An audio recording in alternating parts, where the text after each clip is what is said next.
दोस्तों, आप सभी कैसे हैं। उम्मीद करता हूं आप सभी बहुत अच्छे होंगे। आज की इस वीडियो में हम पढ़ने वाले हैं क्लास 10th मैथ का जो हमारा तीसरा नंबर चैप्टर है, दो चर वाले रैखिक समीकरण युग्म, उसका प्रश्नावली नंबर 3.4 का इस वीडियो में हम दूसरे का पहला नंबर सवाल हल करेंगे। इसके पिछले वाले वीडियो में हमने पहले का पूरा सवाल हल कर लिया था। यदि आपने वो वीडियो नहीं देखा है तो आप वो पहले उस वीडियो को देख लीजिएगा, और मैं उस वीडियो का डिस्क्रिप्शन इस वीडियो के डिस्क्रिप्शन में उस वीडियो का लिंक दे दूंगा, आप वहां से भी देख सकते हैं। तो आइए अब हम इस सवाल को शुरू करते हैं। यह सवाल हमसे कह रहे हैं, यदि हमें अंश में एक जोड़ दें तथा हर में एक घटा दें तो वह भिन्न एक में बदल जाती है। यदि हर में एक जोड़ दें तो यह 1/2 हो जाती है, तो वह भिन्न क्या है। मतलब हमें इसमें भिन्न पूछ रहा है। भिन्न कैसा होता है, जैसे हम यहाँ पे लिखे हैं तो ये हमारे पास भिन्न होता है 15/3 और होता है 1/2, 4/3, 6/4। ऐसे हमारी भिन्न संख्या होती है। मतलब जो बट्टा में रहता है वो हमारी भिन्न संख्या रहती है। ये हमारा हो गया भिन्न संख्या। हम जान गए कि भिन्न संख्या कैसे कर रहे हैं। अब हम क्या करेंगे, अब हम इसे तो पहले मिटा दे रहे हैं। अब हम क्वेश्चन को पहले हल कर रहे हैं। इसमें क्वेश्चन में कह रहा है कि एक भिन्न के अंश में एक जोड़ देने पर और उसके हर में से एक घटा देने पर वो जो संख्या बन रही है वो एक में बदल जा रही है। उसके बाद फिर से कह रहा है उसके हर में एक जोड़ देने पर वो जो भिन्न संख्या बन रही है वो 1/2 बन जा रही है, तो वह भिन्न ज्ञात कीजिए। जब भी ऐसा क्वेश्चन दे दे कि यह संख्या ज्ञात कीजिए तो हम पहले उसे मान लेते हैं। तो यहाँ पर हम पहले लिखेंगे हल में तो सबसे पहले लिखेंगे माना लिख लेंगे। अब हम माना में क्या लिखेंगे, जो हमें ज्ञात करने के लिए कहे उसे हम पहले मान लेंगे कि यह x है या y है। तो हमें भिन्न संख्या, भिन्न मतलब पूछ रहा है भिन्न क्या होगा, तो यहाँ पे लिखेंगे माना भिन्न x/y है।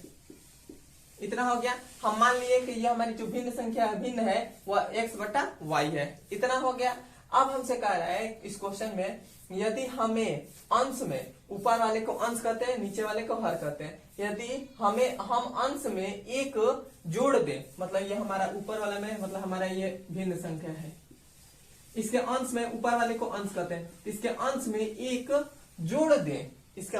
जोड़ दें, तथा हर में एक घटा दें। नीचे वाला हमारा क्या है, हर है, तो हर में एक घटा दें तो भिन्न संख्या एक में बदल जाती है। तो भिन्न संख्या एक में बदल जाती है। इतना हो गया। अब हम इसका क्या करेंगे, ये हमारे इधर भाग में, तो इधर आएगा क्या हो जाएगा, गुणा में हो जाएगा। तो ये हो जाएगा x+1 बराबर में x-1। इसको हम इधर भेज देंगे और 1 को इधर भेज देंगे। तो x बराबर क्या आ जाएगा, नहीं x बराबर नहीं, x - y बराबर में क्या आ जाएगा, -2 आ जाएगा। इसे मानेंगे समीकरण नंबर 1। इतना हो गया। अब हम क्या करेंगे, अब हम इसके आगे पढ़ेंगे। अब हमसे कह रहा है यदि हर में एक जोड़ दें तो यह 1/2 हो जाती है। मतलब ये हमारी दूसरा यहाँ पे लिख रहे हैं, ये हमारी भिन्न संख्या है। इसके हर नीचे में एक जोड़ दें, तो एक हम इसमें जोड़ देंगे तो वह संख्या क्या हो जा रही है, 1/2 हो जा रही है। ये हो जाएगा 1/2।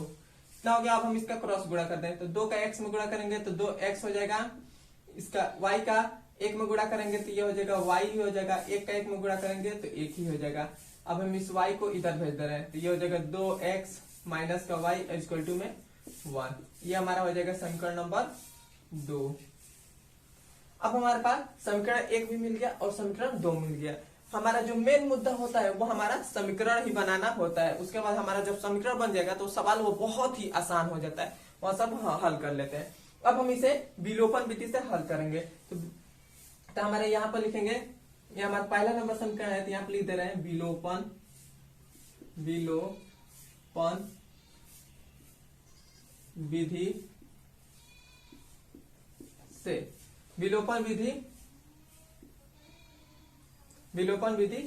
इतना हो गया। तो विलोपन विधि से हल करेंगे तो हमारा सबसे पहले तो हम देखते हैं कि इन दोनों समीकरण में इन दोनों समीकरण में हमारा जो चर का गुणांक है वो किसका सेम आ रहा है। तो यहाँ पे देखिए, यहाँ ये हमारा x है, इसका गुणांक क्या है 1 है, और यहाँ पर x का गुणांक क्या है तो 2 है। तो ये हमारा चर जो है, ये वाला चर हमारा सेम नहीं है, तो इसको हम हटा देंगे, ये नहीं लेंगे।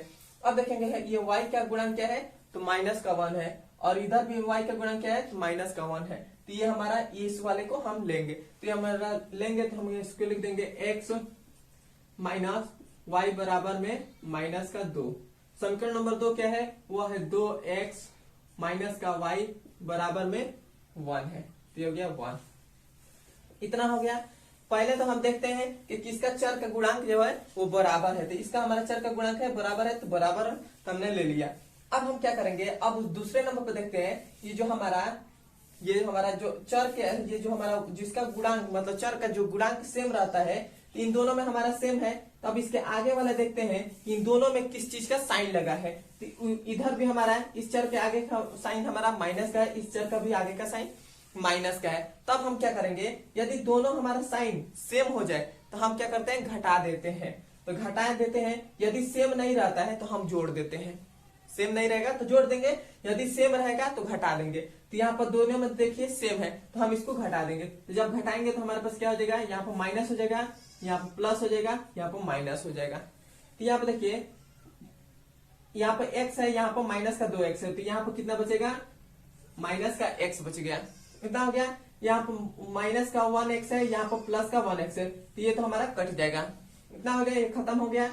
और बराबर में है, यहाँ पर प्लस का माइनस का 2 है, यहाँ पर माइनस का 1 है, तो माइनस का कितना हो जाएगा 3 हो जाएगा। माइनस से माइनस कट गया, तो x बराबर कितना आ गया 3 आ गया। 3 आ गया। अब हमारा x का मान कितना आ गया 3 आ गया। अब हम इस x का मान समीकरण 1 में रख दे या 2 में रख दे, हमारा वहां से y का मान निकल जाएगा। तो हम इस समीकरण y का मान x का मान समीकरण 1 में रख रहे हैं। तो यहाँ पर हम लिखेंगे, यहाँ पर समीकरण 1 में x का मान रखने पर, समीकरण 1 में x का मान रखेंगे। तो समीकरण हमारा 1 क्या है, तो वह है x माइनस वाई बराबर में -2 है। x का मान हमारे पास कितना है 3 है, तो ये हो जाएगा 3 माइनस का y और इक्वल टू में -2। इस 3 को हम बराबर के इधर भेज देंगे, तो हमारे पास क्या हो जाएगा, माइनस का y बराबर क्या हो जाएगा -2 और -3 हो जाएगा। -3 कैसे आया, इधर प्लस में था तो बराबर किधर आता है तो माइनस में हो जाता है। तो ये हमारे पास क्या हो जाएगा, माइनस का y बराबर क्या हो जाएगा, -2 है, -3 है, तो -5 हो जाएगा। तो -5 हो गया, माइनस से माइनस कट गया, तो y बराबर क्या आ गया 5 आ गया। यही हमारा आंसर हो जाएगा। x और y का मान निकल गया, यही आंसर होगा। अब हमने माना था x भिन्न संख्या x बटा y, तो हमारे ये भिन्न संख्या क्या निकल गई, भिन्न संख्या 3/5 निकल गई। यही हमारी भिन्न संख्या हो जाएगी, यही हमारा आंसर हो जाएगा। अब हम चलते हैं इसके दूसरे नंबर सवाल पर। यहाँ तक आपको पहला नंबर दूसरे का पहला नंबर सवाल समझ में आया तो कमेंट में पहले बताइए, उसके बाद आप दूसरा नंबर सवाल देखिएगा। आइए अब हम चलते हैं दूसरे नंबर सवाल पर। यह हमारे पास दूसरे का दूसरा नंबर सवाल है। यह हमसे कह रहा है 5 वर्ष पूर्व नूरी की आयु सोनू की आयु की 3 गुनी थी। 10 वर्ष पश्चात नूरी की आयु सोनू की आयु की 2 गुनी हो जाएगी, तो नूरी और सोनू की आयु कितनी है। जब भी ऐसा क्वेश्चन दे दे कि 5 वर्ष पूर्व या वर्तमान आयु वाले, जब भी ऐसा क्वेश्चन दे दे तो आप क्या करेगा, इसमें तो सबसे पहले तो 2 व्यक्ति की बात होगी। किसकी, इसमें देखिए इसमें 2 व्यक्ति की बात हो रही है, एक नूरी एक सोनू। तो सबसे पहले यहाँ पे लिख लीजिएगा नूरी और इसके जस्ट नीचे लिखिएगा सोनू, तो हो जाएगा सोनू। इतना हो गया, सोनू हो गया। अब हम क्या करेंगे, ऐसे इसको कॉलम बना लेंगे।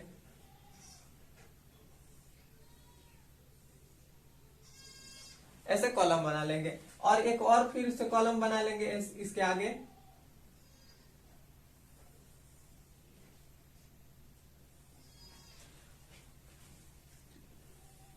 ऐसे एक और कॉलम बना लेंगे। अब हम इसके ऊपर लिखेंगे यहाँ पर वर्तमान आयु, तो यहाँ पर लिखेंगे वर्तमान आयु, वर्तमान आयु लिख लेंगे। इतना हो गया। अब हम इतना तो पहले आप ऐसे जब भी वर्तमान आयु वाले क्वेश्चन दे दे या 5 वर्ष पूर्व या, तो पहले तो उसमें दो व्यक्ति की बात होगी, जिसमें पहले वाले व्यक्ति की बात होगी, मतलब जो पहले वाला व्यक्ति आएगा उसको ऊपर लिख देंगे, जो लास्ट में आएगा दूसरे नंबर पर उसको नीचे लिख देंगे। और इसके इन दोनों के ऐसे ऊपर हम लिख देंगे वर्तमान आयु। इतना आपको पहले कर लीजिएगा, उसके बाद आप क्वेश्चन पढ़कर लिखेगा। उसके बाद इस क्वेश्चन में दो बात दी गई होगी, एक तो पूर्व, एक इसमें दिया गया पूर्व और इसके बाद दिया है पश्चात। पूर्व दे दे या बाद दे दे या पश्चात दे दे, तो इसमें दो चीज की बात हो रही है, एक तो 5 वर्ष पूर्व और दूसरी नंबर पर बात हो रही है 10 वर्ष पश्चात। इसमें दो चीज की बात हो रही है, तो यहां पर आप लिख लीजिएगा 5 वर्ष पूर्व, 5 वर्ष पूर्व,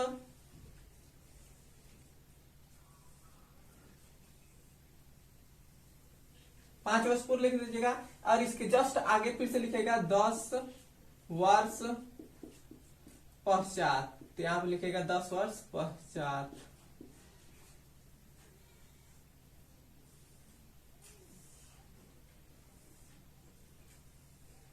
दस वर्ष पश्चात ऐसे तो आप पहले लिख लीजिएगा। यदि हम ऐसे आप कॉलम बनाना सीख लेते हैं, मतलब इतना आप सीख लेते हैं, तो कभी भी वर्तमान आयु वाले या पश्चात वाले आयु वाले ऐसा सवाल कभी आपसे ऐसा गलती होगा ही नहीं। अब हम क्या करेंगे, अब हम इसमें देखेंगे कि वर्तमान आयु कितनी है, तो नूरी की वर्तमान आयु हम मान लेंगे कि x वर्ष है, तो यहाँ पर हो जाएगा x वर्ष। और सोनू की वर्तमान आयु क्या मानेंगे, y वर्ष, तो यहाँ पर हो जाएगा y वर्ष। इतना हो गया। अब हमसे फिर से कह रहे हैं 5 वर्ष पूर्व, तो नूरी की आयु कितनी वर्ष है, तो x वर्ष है।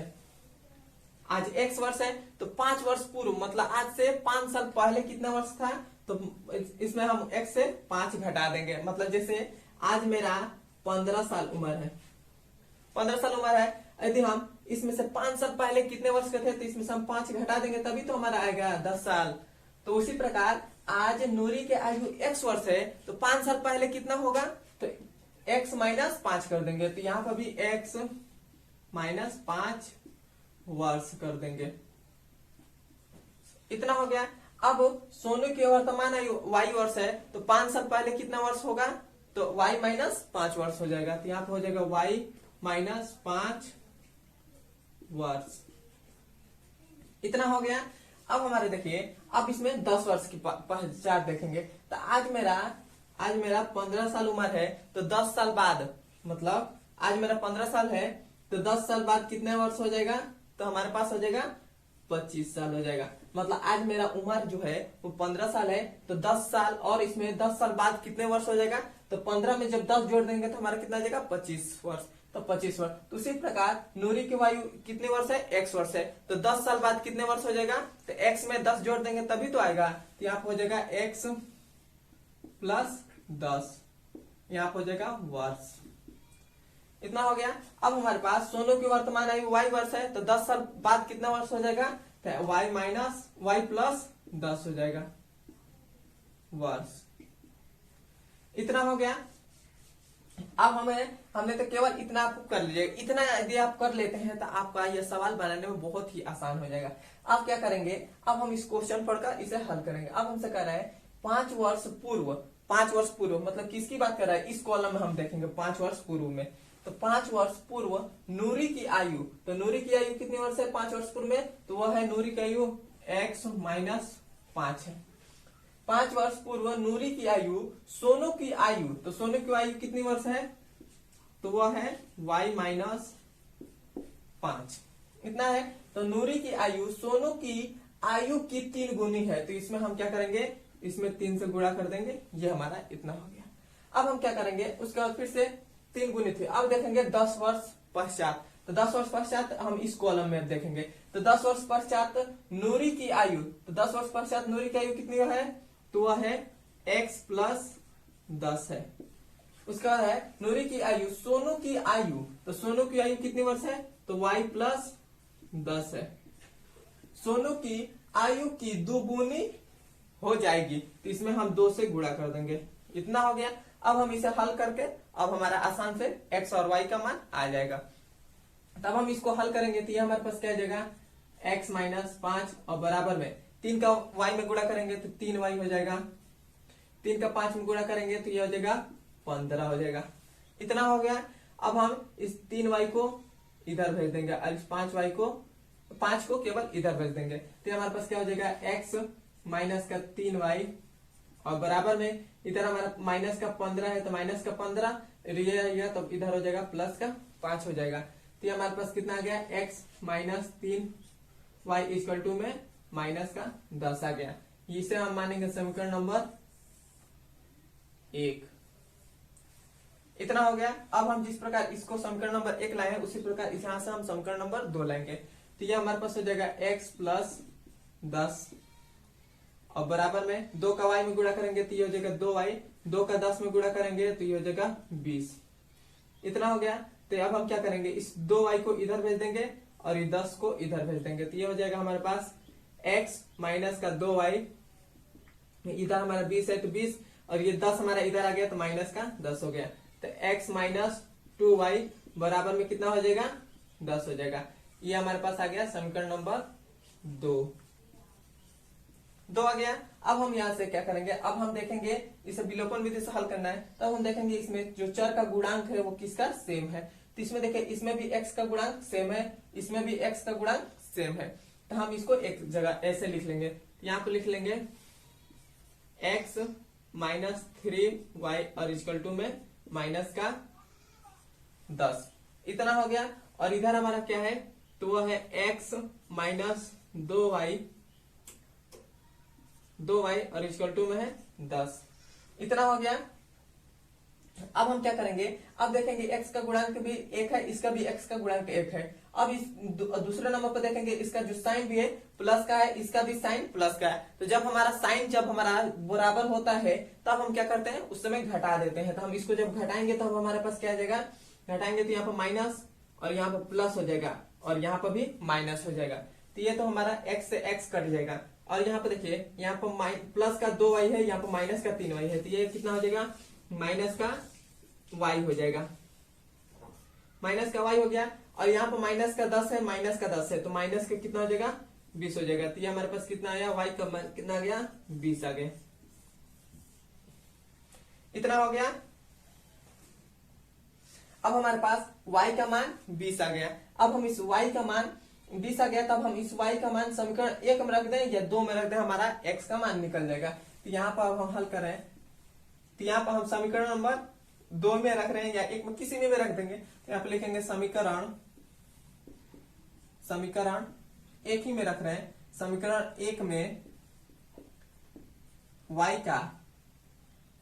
का मान रखने पर समीकरण 1 में y का मान रखने पर, तो y का मान कितना है 20 है। तो हमारा समीकरण नंबर 1 क्या है वह है x माइनस 3y बराबर में माइनस का 10 है। तो x माइनस 3y का मान क्या है तो 20 है। तो ये हो जाएगा 20 और इक्वल टू में 10 है, माइनस का 10 तो 10 हो जाएगा।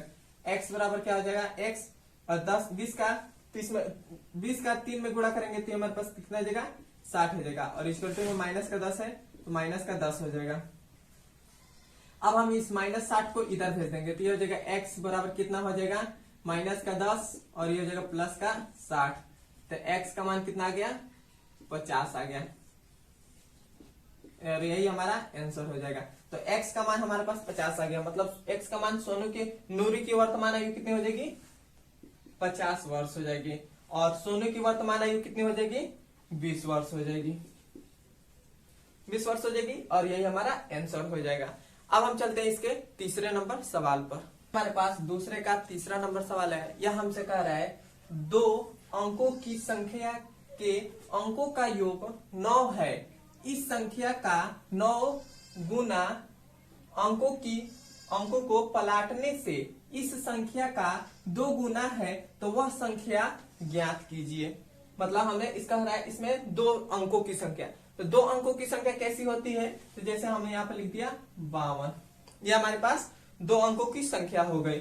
उसके बाद एक और लिख देते हैं, यहाँ पर हो जाएगा 42, 2 अंकों की संख्या ये हमारे पास हो गई, मतलब 2 अंकों की ये संख्या हो जाएगी। यदि हम इसी संख्या को हम ऐसे लिख दे, प्रसार के रूप में लिख दे। यहाँ पर देखिए इकाई वाले को तो हम यहाँ पर लिख दिए 2, और दहाई वाले को हम क्या करते हैं, दहाई वाले को यहाँ पर, दहाई वाला 5 है तो 5, इसमें 10 से गुणा कर देते हैं। तो हमारे पास कितना आ जाएगा, 10 बच्चे 50 और प्लस में 2 है, 2 हो गया। तो ये हमारे पास सेम 52 भी आ जा रहा है। तो ऐसे प्रसार के रूप में हम ऐसे लिख सकते हैं। तो उसी प्रकार हमसे कह रहा है दो अंकों की संख्या। तो 2 अंकों की संख्या हम यहाँ पर सबसे पहले तो मानेंगे कि 2 अंकों की संख्या x और y है। हम मान लेंगे कि 2 अंकों की संख्या x और y है। अब उसके बाद कह रहा है कि इसका अब हम प्रसार करेंगे। तो इसका हम जब प्रसार करेंगे तो इसका हम जब प्रसार करेंगे तो ये 2 अंकों की संख्या है। तो इकाई वाले को तो यहाँ पे लिख लेते हैं, और जो दहाई वाला रहता है, दहाई वाले, तो उसमें हम क्या करते हैं, 10 से गुणा कर देते हैं। तो ये हमारे पास क्या आ जाएगा, ये तो हमारे पास हो जाएगा 10x प्लस का y, ऐसे हो गया। तो ये हमारा प्रसार के रूप में यह व्यक्त हो गया। तो अब हम क्या करेंगे, इसी प्रकार उसके बाद फिर से कह रहा है कि अंकों को पलटने पर, मतलब इस जो हमारे दो अंकों की संख्या है, इसको हमें पलटने पर, तो जब हम इसको पलट देंगे तो ये हमारे पास क्या हो जाएगा, yx हो जाएगा। और इस yx का प्रसार हमारे पास क्या हो जाएगा, ये तो हमारा, अब ये हमारा इकाई हो गया, तो ये हो जाएगा x, फिर से प्लस दहाई वाले को तो यहाँ पे लिख देंगे 10y, और इसमें 10 से हम गुणा कर देंगे। 10 से जब गुणा करेंगे तो ये हमारे पास हो जाएगा 10y और प्लस में x हो जाएगा। तो हमारे पास इसका प्रसार हो गया। इतना हो गया। अब हम इस क्वेश्चन को हल करेंगे, बस हम आपको समझाने के लिए सब लिखा है। तो यहाँ पर हम सबसे पहले लिखेंगे माना, माना लिख लेंगे हल में, यहां से हमारा हल शुरू हो रहा है। अब हम लिख लेंगे माना, यहाँ पे लिखेंगे 2 अंकों की संख्या, यहाँ पे लिखेंगे 2 अंकों की संख्या x y है, और यहाँ पे लिख लेंगे जिसका प्रसार मतलब इसका प्रसार क्या हमने लिखा था अभी, 10x प्लस का y, तो इसका प्रसार 10x प्लस का y है। फिर से लिखेंगे तथा लिख देंगे। अब हम लिखेंगे अंकों को पलटने पर, तो यहाँ पे लिखेंगे अंकों को पलटने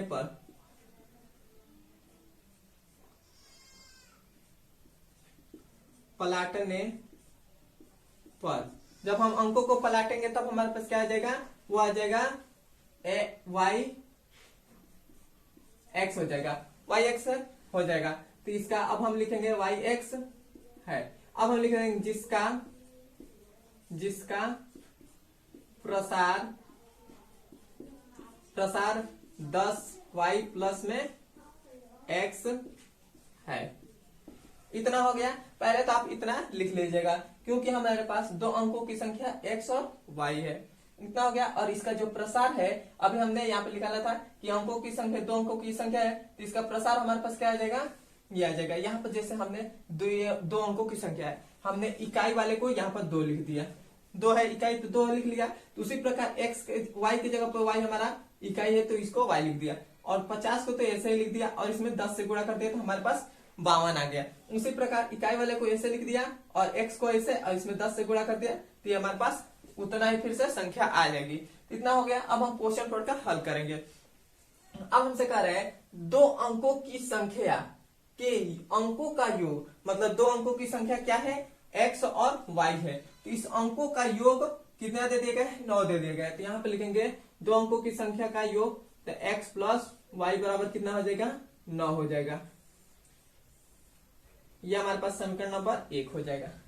इतना हो गया। अब हमसे कह रहा है इस संख्या का 9 गुना, मतलब इसके प्रसार का 9 गुना, मतलब इसके प्रसार के, मतलब ये जो हमारी संख्या है 2 अंकों की संख्या है, इसके प्रसार के 9 गुना। तो इसका प्रसार हमारे पास क्या है, वह है 10x प्लस y, और बराबर में इतना हो गया। अब हमसे कह रहा है इस संख्या का 9 गुना अंकों को, 9 गुना मतलब इसका 9 गुना, तो इसका हम 9 गुना कर देंगे। उसके बाद फिर से कह रहा है अंकों को पलटने पर, तो हमने यहाँ पर अंकों को अपने पलटा, y x हो गया, तो y अंकों को पलटने पर इस संख्या, तो अंकों को पलटे हैं तो इसका प्रसार क्या आया है, तो आया है 10y और प्लस में x किया गया है। तो अंकों को पलटने से इस संख्या का 2 गुना है, तो इसका हम 2 गुना कर देंगे, 2 गुना कर देंगे, इतना हो गया। अब हम यहाँ से हम समीकरण बना लेंगे दूसरा वाला समीकरण। तो अब हम क्या करेंगे, 9 का 10 में गुणा करेंगे तो ये हो जाएगा 90, x है तो x, प्लस 9 का y में गुणा करेंगे तो ये हो जाएगा 9y, बराबर में हो जाएगा 2 का 10 में गुणा करेंगे तो ये हो जाएगा 20y, 2 का x में गुणा करेंगे तो ये हो जाएगा 2x हो जाएगा। अब हम क्या करेंगे, अब हम इस x वाले को एक तरफ भेज देंगे और y वाले को एक तरफ, तो हम इसको x को बराबर के इधर भेज देंगे और इस y वाले को इधर भेज देंगे। तो हमारे पास कितना आ जाएगा 90x, ये हमारे पास इधर जाएगा तो माइनस का 2x और बराबर ये हमारे पास 20x है, 20y है तो 20y और ये 9y इधर आया तो माइनस का 9y हो गया। अब हम 90 में से जब 2 घटा देंगे तो हमारे पास कितना आ जाएगा 88x आ जाएगा और बराबर 20 में से 9 घटा देंगे तो हमारे पास 11y आ जाएगा, इतना हो गया। और ये देखिए 11 का 11, 11 8 88 आ जाएगा। तो ये हमारे पास आ गया 8x और इक्वल टू में y। अब हम इस क्या करेंगे, इस y को बराबर के इधर भेज देंगे। तो जब हम इसको इधर भेजेंगे तो ये हमारे पास कितना आ जाएगा 8x और माइनस का y और बराबर में आ जाएगा 0। ये हमारे पास समीकरण नंबर 2 मिल गया।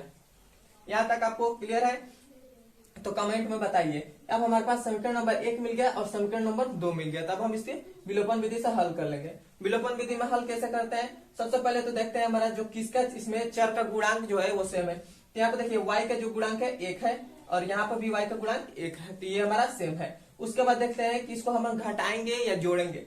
जब भी हमारा सेम आधे साइन रहता है, जिसके आगे का जो हमारा चर का आगे का गुणांक जो है सेम रहता है, तो उसके आगे का जो साइन अगर सेम है दोनों के, मतलब इसके भी गुणांक, इसके भी आगे का साइन सेम है, इसके भी आगे का साइन सेम है दोनों का, तो हम क्या करते हैं घटा देते हैं। यदि इन दोनों का साइन क्या, इन दोनों के चर के आगे का साइन यदि सेम नहीं है तो हम क्या करते हैं जोड़ देते हैं। तो हमारा दोनों के आगे का साइन हमारा सेम नहीं है तो हम जोड़ेंगे। तो हम पहले तो समीकरण नंबर 1 को लिख ले रहे हैं। यहाँ पर समीकरण 1 क्या है, वह है x प्लस y बराबर में 9।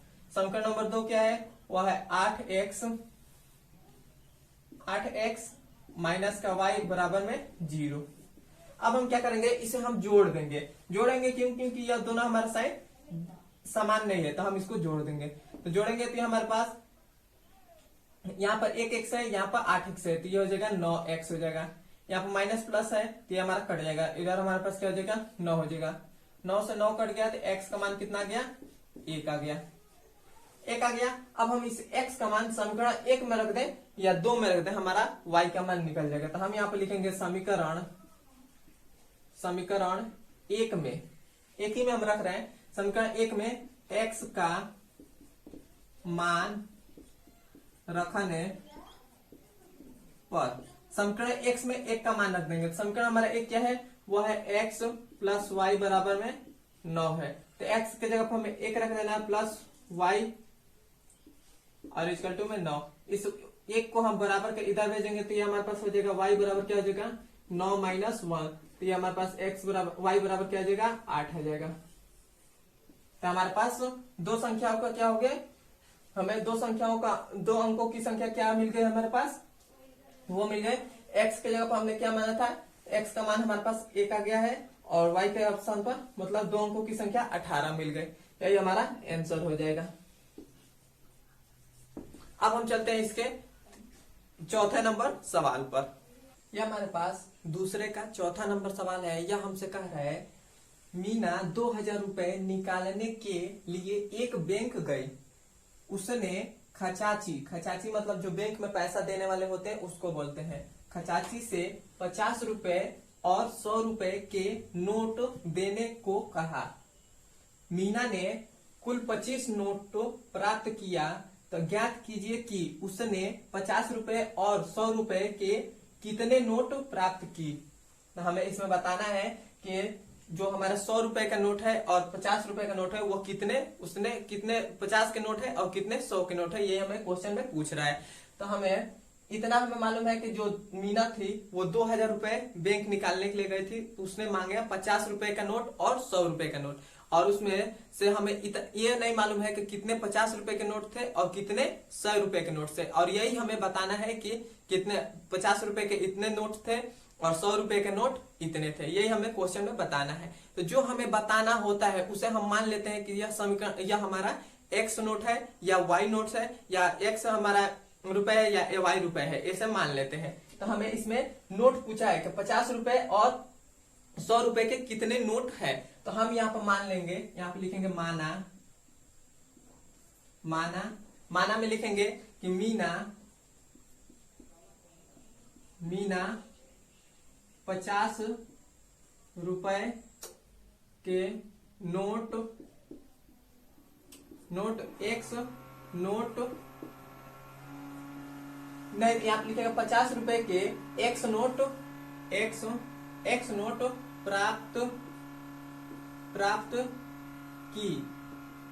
प्राप्त की तथा 100 रुपए के वाई नोट प्राप्त किया।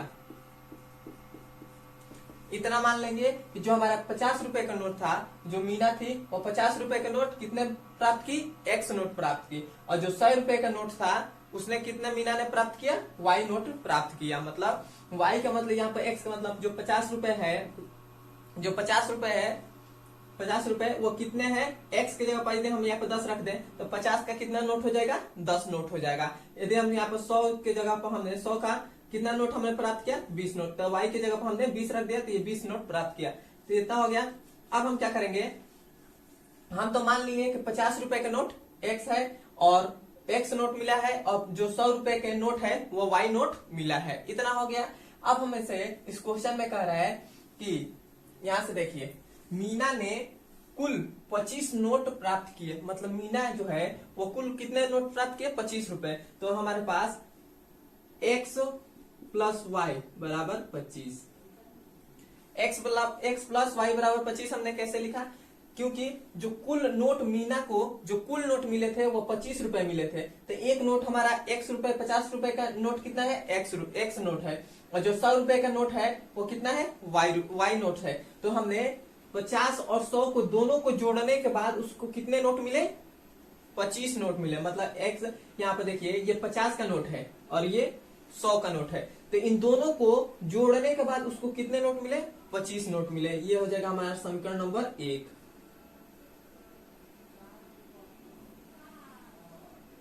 ये हमारा समीकरण नंबर 1 हो जाएगा। अब हम समीकरण नंबर 2 कैसे निकालेंगे, तो अब यहाँ पे देखिए, अब हमसे कह रहा है मीना को कुल कितने नोट निकालना था, मतलब कितने रुपए निकालना था, तो 2000 रुपए निकालना था, 2000 रुपए निकालना था। और हमसे तो 2000 रुपए निकालना था, तो एक्स जो 50 रुपए का एक्स नोट माने हैं, तो एक्स नोट के कितने थे, तो 50 नोट थे, तो एक्स का मतलब एक्स जो 50 के नोट थे वो कितने हमें निकालना, 50 रुपए, तो ये हो जाएगा 50x प्लस में यहाँ पे देखिए 100, हम अभी बता रहे हैं 100 वाई बराबर में 2000।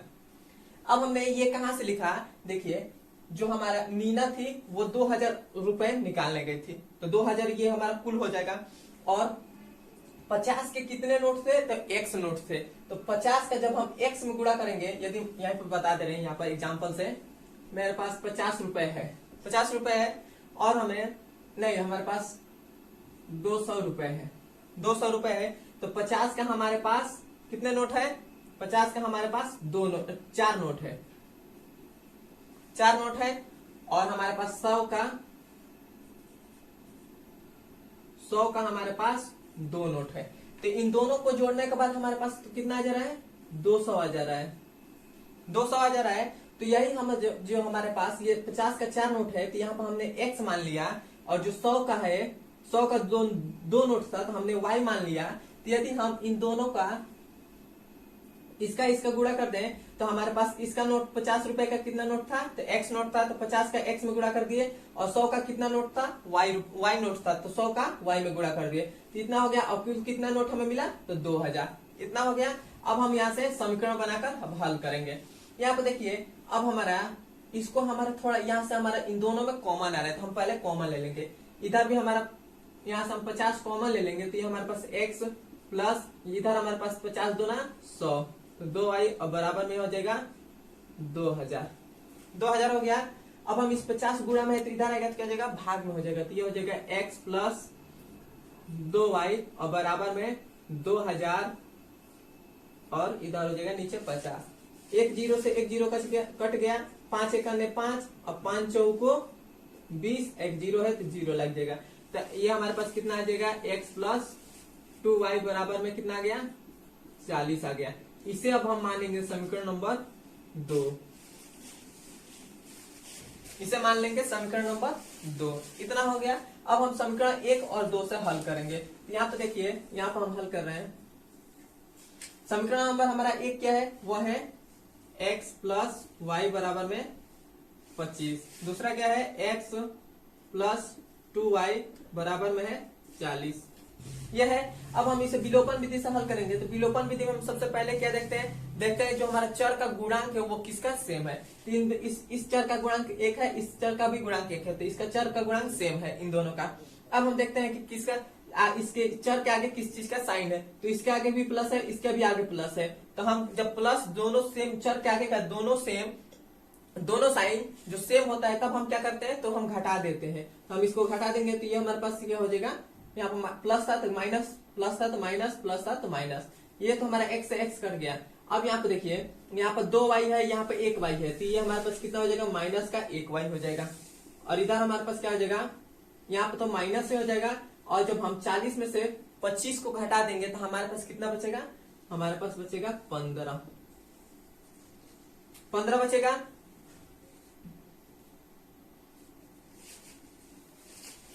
बचेगा। अब फिर से हम क्या करेंगे, अब यहाँ पे माइनस से माइनस कट गया तो y बराबर क्या आ जाएगा 15, तो y बराबर हमारा कितना आ गया 15। मतलब जो 100 का नोट हमने y माना था तो 100 का नोट कितना था 15 था। अब हम x का मान निकाल लेंगे, तो x का अब हम इस y का मान समीकरण 1 में रख दें या 2 में रख दें, हमारा y का मान समीकरण 1 या 2 में रखते हैं, x का मान निकल जाएगा। तो हम y का मान समीकरण 1 में रख रहे हैं, तो यहाँ पर लिखेंगे समीकरण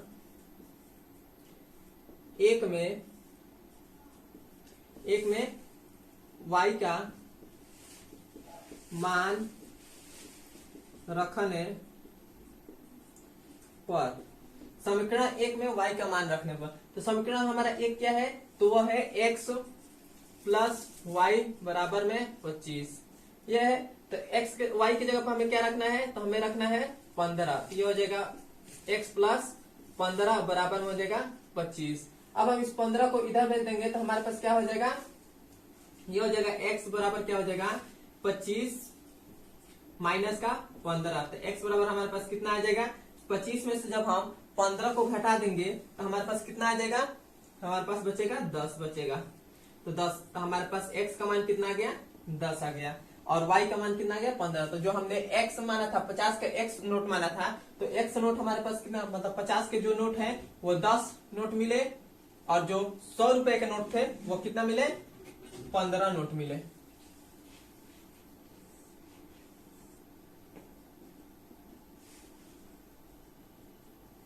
जो 50 रुपए का नोट था वो 10 मिला, और जो 100 रुपए का नोट था वो 15 मिला, और यही हमारा आंसर हो जाएगा। अब हम चलते हैं इसके 5वें नंबर सवाल पर। यह हमारे पास दूसरे का 5वां नंबर सवाल है। यह हमसे कह रहा है किराए पर पुस्तकें देने वाले किसी पुस्तकालय का प्रथम 3 दिन का एक नियत किराया है। मतलब एक पुस्तक है, उसका यदि ले रहे हैं तो आप पहले 3 दिन का एक नियत किराया है कि 3 दिन के लिए इतना किराया देना पड़ेगा। उसके बाद फिर से क्या कर रहा है, तथा उसके बाद प्रत्येक दिन का अलग किराया है।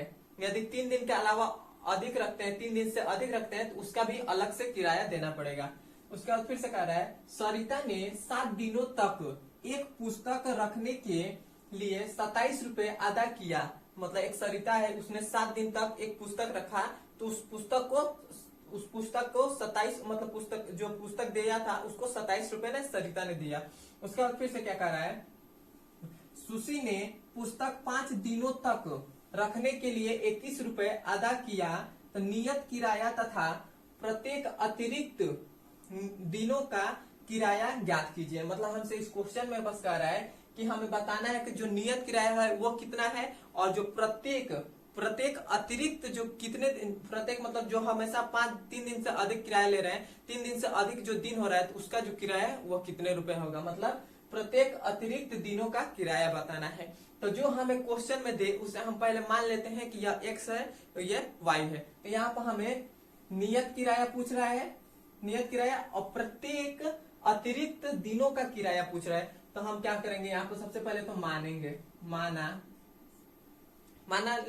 मान लिए नियत किराया, यहाँ पे लिखेंगे नियत किराया, नियत किराया x रुपए है। फिर से लिखेंगे तथा प्रत्येक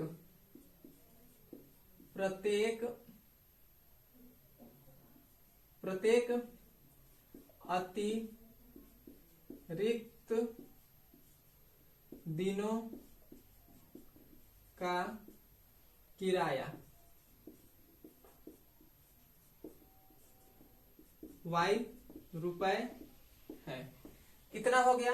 अब हमसे कह रहा है कि जो नियत किराया है उसे हम मान लिए x रुपए, और जो प्रत्येक अतिरिक्त दिनों का किराया है हम उसे मान लिए y रुपए।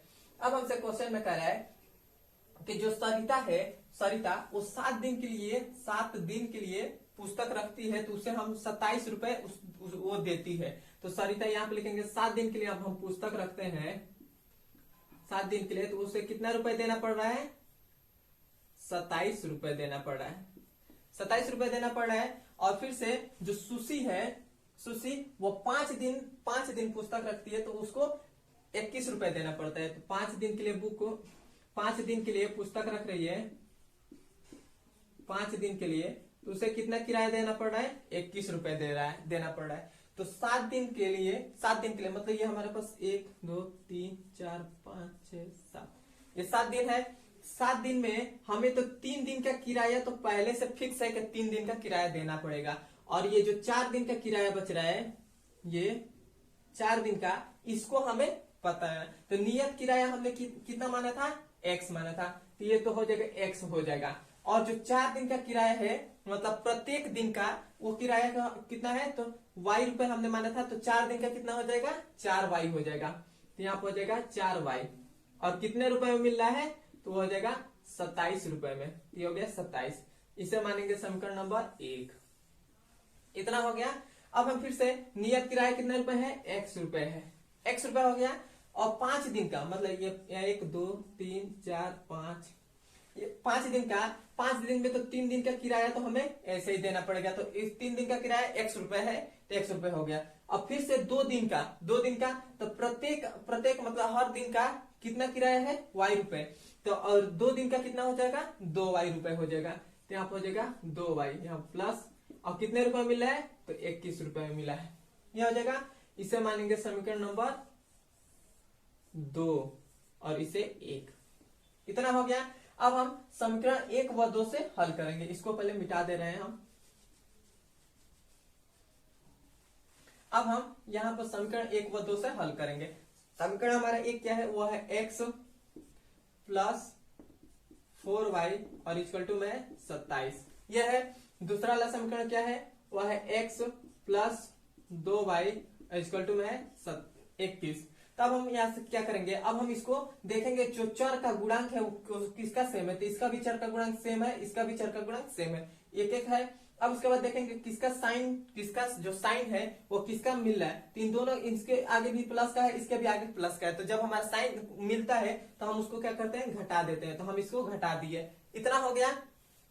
अब हम इसको घटाएंगे तो यहाँ पर भी माइनस, यहाँ पर भी माइनस, तो ये तो x से x कट जाएगा। तब हमारे पास क्या बचेगा, यहाँ पर देखिए, यहाँ पर 4y है, यहाँ पर 4y है, यहाँ पर माइनस का 2y है, तो यहाँ पर कितना बचेगा, 2y बचेगा, और ये बचेगा इक्वल टू। अब हम 21 में से जब हम 27 को घटा देंगे तो हमारे पास कितना बचेगा, 6 बचेगा।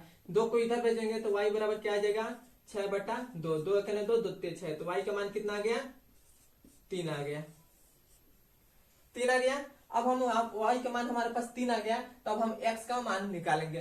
तब हम इस y का मान समीकरण 1 में रख दें या 2 में रख दें, हमारा x का मान निकल जाएगा। तो यहाँ पर हम लिखेंगे समीकरण 1 में y का मान रखने